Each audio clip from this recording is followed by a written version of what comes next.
Hello दोस्तों, आप सभी को गुलाब जामुन जैसी मीठी मीठी नमस्कार। और उसी के साथ आप लोगों का स्वागत है मार्केट के पैचअप या ब्रेकअप शो में। आज की वीडियो काफी ज्यादा इंपॉर्टेंट होने वाली है और थोड़ी सी लंबी जा सकती है, बिकॉज हम जहां पर डिस्कस करेंगे एक तो हमारी मार्केट को, क्योंकि आज के मार्केट में वही है खून की नदियां। जो रंग आज आपको अपने पोर्टफोलियो में देखने को मिला है वो शायद ही आपको काफी टाइम बाद देखने को मिला होगा।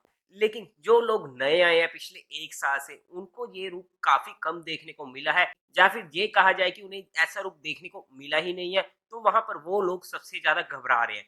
तो उन सभी पॉइंट्स को लेने की कोशिश करेंगे, क्योंकि वहां पर क्यों गिरी है, कितना गिर सकती है, कब तक गिरेगी या कब रिकवर करेगी, उन सभी पॉइंट्स को स्टडी आउट करने की कोशिश करेंगे। उसी के साथ साथ कल के दिन होने वाली 3 आईपीओ की क्लोजिंग, और यहाँ पर आईपीओ का भी मूड माहौल काफी ज्यादा बिगड़ा हुआ है। तो वहां पर क्या रहेगा मेरा personal decision for education purpose, उसे स्टडी आउट करने की कोशिश करेंगे। और 3 आईपीओ की होने वाली है लिस्टिंग, तो वहां पर उन तीनों आईपीओ की लिस्टिंग स्ट्रेटेजी को भी स्टडी आउट करने की कोशिश करेंगे। तो अभी से ही इस वीडियो को लाइक और चैनल को सब्सक्राइब कर दीजिएगा। अगर हम सबसे पहले आज के दिन का एफआईए और डीआई डाटा चेकआउट करते हैं, तो डीआई ने 9093 करोड़ की बाइंग करी है, वहीं पर एफआई ने 4600 करोड़ की सेलिंग करी है। बट अब अगर हम बात करते हैं सबसे पहले आईपीओ के फाइनल डिसीजन की, तो कल के दिन होने वाली 3 आईपीओ की क्लोजिंग पॉपुलर व्हीकल सर्विसेज जो मेन लाइन है, बाकी दो रॉयल सेंस एंड सिग्नोरिया क्रिएशन, ये दोनों एसएमई आईपीओ होने वाले हैं। अगर मैं सबसे पहले पॉपुलर व्हीकल्स आईपीओ की बात करूं, तो जिस तरीके से आईपीओ मार्केट का मूड माहौल बिगड़ा हुआ है, तो मैं इस आईपीओ को इजीली अवॉइड करने वाला हूं अपने हर फैमिली मेंबर के अकाउंट से। और ऐसा क्यों है वो आप लोगों को इस आईपीओ के रिव्यू वीडियो में पता लग जाएगा, आप चेकआउट कर सकते हैं। सेकेंडली अगर मैं बात करूं रॉयल सेंस की आईपीओ के बारे में, तो यहाँ पर तो हमें काफी चीजें दिक्कत वाली देखने को मिली थी, और ऊपर से मार्केट और आईपीओ मार्केट दोनों का मूड माहौल बिगड़ा हुआ है, तो इस आईपीओ को भी इजीली अवॉइड करने वाला हूँ।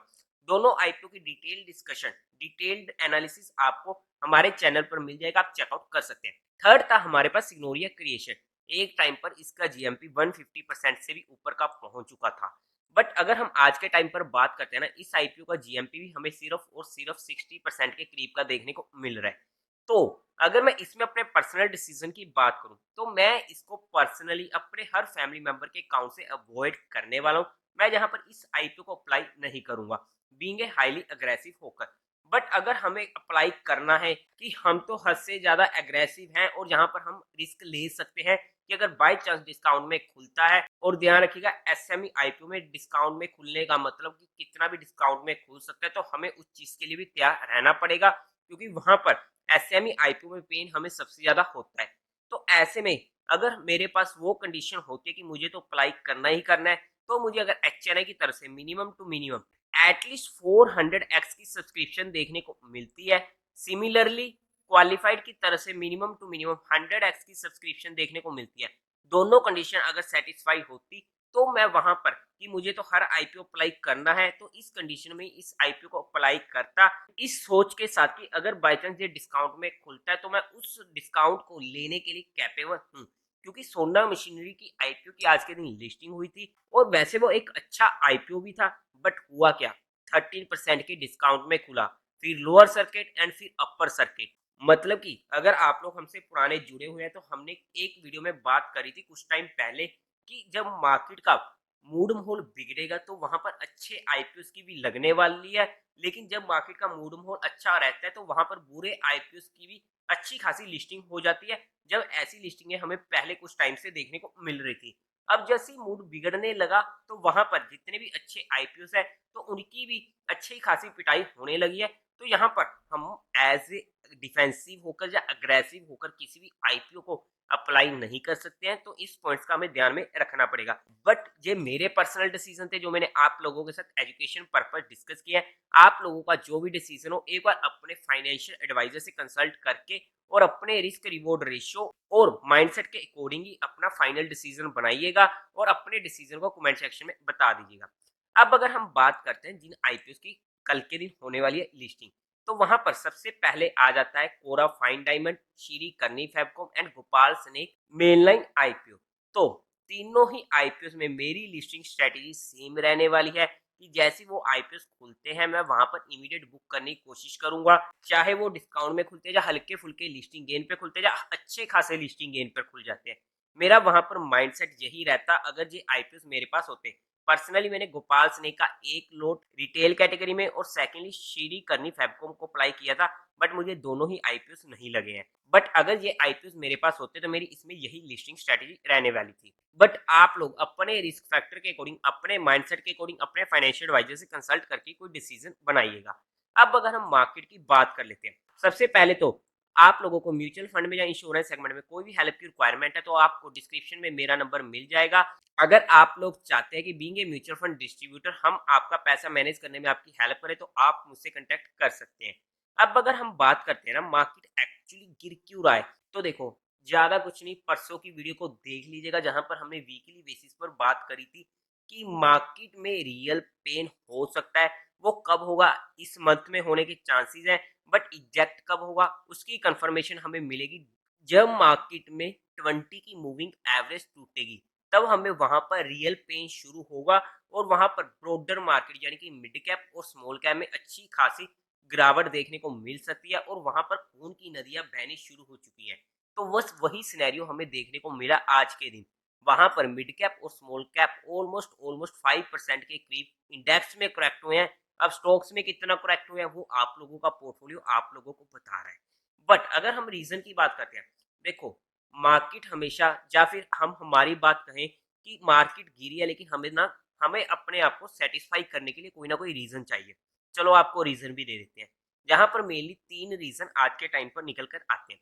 सबसे पहला रीजन, आरबीआई काफी ज्यादा स्ट्रिक्ट हो रहा है एंगेज्ड बैंक्स और एनबीएफसी, जहां पर इन्होंने आईपीओ के रिगार्डिंग जो फंडिंग वगैरह दी जाती थी लोगों को उसे रोका गया। सेकंड रीजन की बात करते हैं, सुप्रीम कोर्ट का सिनेरियो, जहां पर उसने एसबीआई के साथ काफी ज्यादा स्ट्रिक्टली इलेक्ट्रिकल बॉन्ड की इंफॉर्मेशन लेने के लिए हुआ।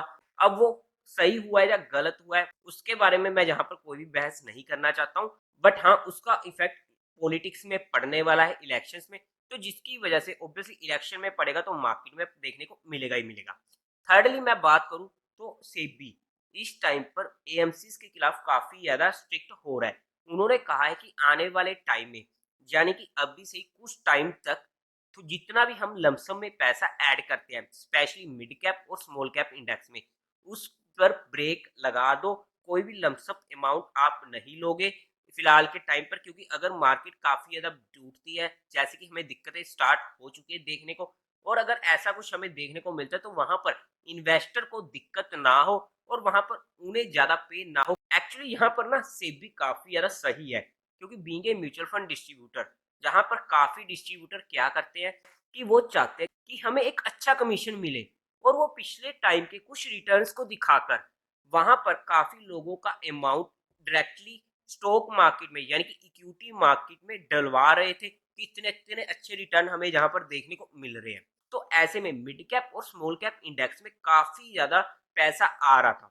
देखो मेरे पास भी कुछ क्लाइंट्स आते हैं, वहां पर अगर कोई लमसम की बात करता था, देखो छोटी अमाउंट डालनी है वो अलग मैटर है, लेकिन एक बड़ी हैवी अमाउंट किसी ने डालनी है, लेट्स से कि किसी ने 5 लाख रुपए की अमाउंट डालनी है आज के टाइम पर, या आज के 3-4 महीने पहले भी जितने भी क्लाइंट्स मेरे पास आए हैं, और अगर वो लोग ये वीडियो देख रहे हैं तो उनको पता है कि जितने भी लोगों ने ऐसी बातें करी थी तो मैंने उनको सीधा कहा था कि मैं आपका इक्विटी मार्केट में सारा का सारा पैसा नहीं डालूंगा, मैं यहाँ पर आपकी बूस्टर एसटीपी कर सकता हूँ। अगर आपको इक्विटी मार्केट में ही डालना है तो आप कहीं से भी डलवा सकते हो, मैं पर्सनली आपका वहां पर फंड मैनेज नहीं कर सकता, क्योंकि मुझे मेरे कमीशन की टेंशन नहीं है।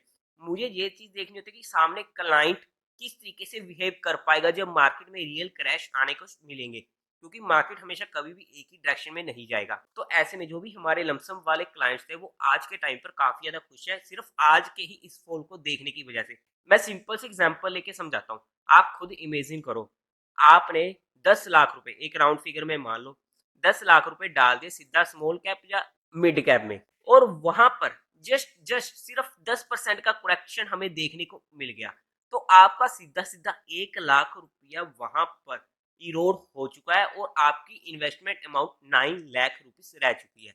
चाहे आपका टाइम पीरियड लॉन्ग पीरियड का है, 5 साल 10 साल 20 साल, बट एक बार के लिए एक महीने में समझ लो कि आपने एक महीने बाद आपका जहां पर पोर्टफोलियो 9 लाख रुपए का रह चुका है, तो क्या आप वहां पर सस्टेन कर पाओगे? आपको पूरा पता है कि आने वाले 5 सालों में 10 सालों में ये पैसे कितने गुना होगा, बट फिलहाल के टाइम पर आज की घड़ी पर क्या आप इस 10 लाख को 9 लाख रुपए की अमाउंट होते हुए देखने की कैपेसिटी रखते हो?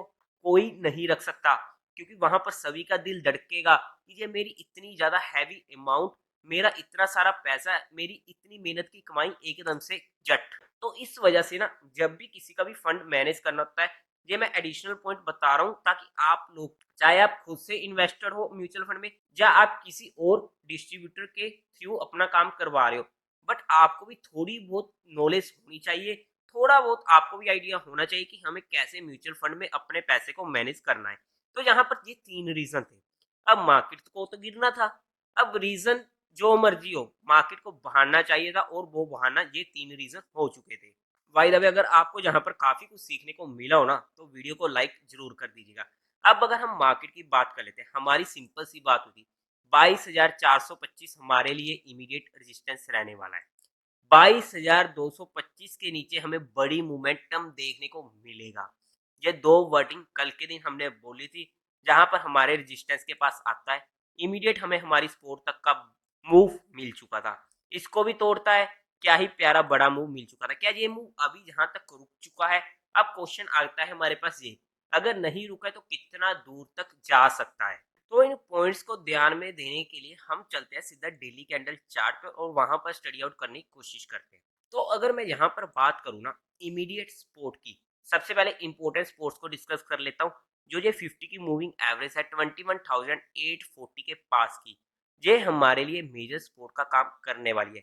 देखो, मार्केट को यहाँ पर इस सपोर्ट को तोड़ तो देना चाहिए जिस तरीके का हमें मार्केट में नेचर लग रहा है, बट इमीडिएटली कल के दिन तोड़ दे तो ऐसे में थोड़ी सी 50 की जो मूविंग एवरेज की सपोर्ट है उसकी वैल्यू क्या रहेगी, क्योंकि सभी को मालूम है कि ये काफी इंपॉर्टेंट सपोर्ट है, तो थोड़ी सी जहां पर इज्जत तो करनी चाहिए।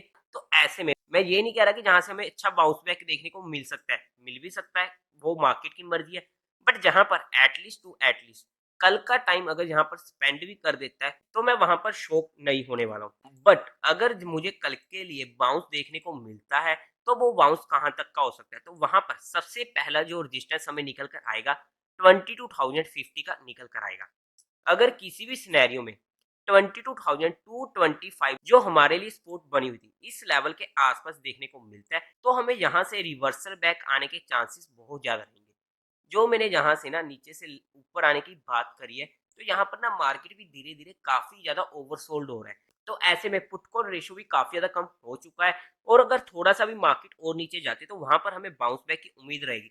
हालांकि कल के दिन निफ्टी के एक्सपायरी तो वहां पर पुट कॉल रेशियो की कोई इंपॉर्टेंस नहीं रहेगी, बट एटलीस्ट मैं वहां पर शॉर्टिंग साइड पर नहीं जाऊंगा जब तक मार्केट में 21,800 का हम राउंड ऑफ में मान लेते हैं थोड़ी सी कंफर्मेशन के लिए, वो लेवल नहीं टूटता। और अगर मैं वहां पर शॉर्टिंग कर रहा हूँ, सिर्फ मैं कल कल की बात कर रहा हूँ, तो वहां पर मैं उसे ट्रेल करने की कोशिश करूंगा, बिकॉज वहां पर ओवरसोल्ड होने की वजह से कभी भी बाउंस हमें देखने को मिल सकता है।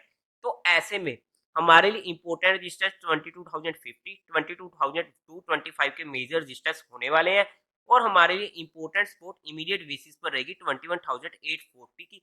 अगर मार्केट कल के दिन जहां पर प्रीमियम ईटिंग डे रहता है तो मैं वहां पर शॉक नहीं होऊंगा, बट हाँ अगर मुझे मौका मिलता है तो वहां पर बैंक निफ्टी में मुझे अच्छा मौका मिल सकता है, और बैंक निफ्टी में 47,200 हमारे लिए इमीडिएट रेजिस्टेंस रहने वाला है, और 46,800 के नीचे जो ये लेवल होने वाला है वहां पर हमें अच्छा खासा नीचे की साइड की फॉल देखने को मिल सकता है। तो वहां पर अगर मुझे शॉर्टिंग का मौका मिलता है तो मैं बैंक निफ्टी में कोशिश करूंगा, बट हमारा स्टॉप लॉस निफ्टी में 20 से 30 पॉइंट से ज्यादा का, क्योंकि कल के दिन निफ्टी में एक्सपायर है तो वहां पर हमें हमारे प्रीमियम्स के अकॉर्डिंग स्टॉप लॉस का देखना पड़ेगा।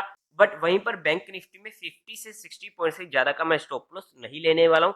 जो दोनों ही सिनेरियोज में मेरी वहां पर स्ट्रेटेजी रहने वाली है।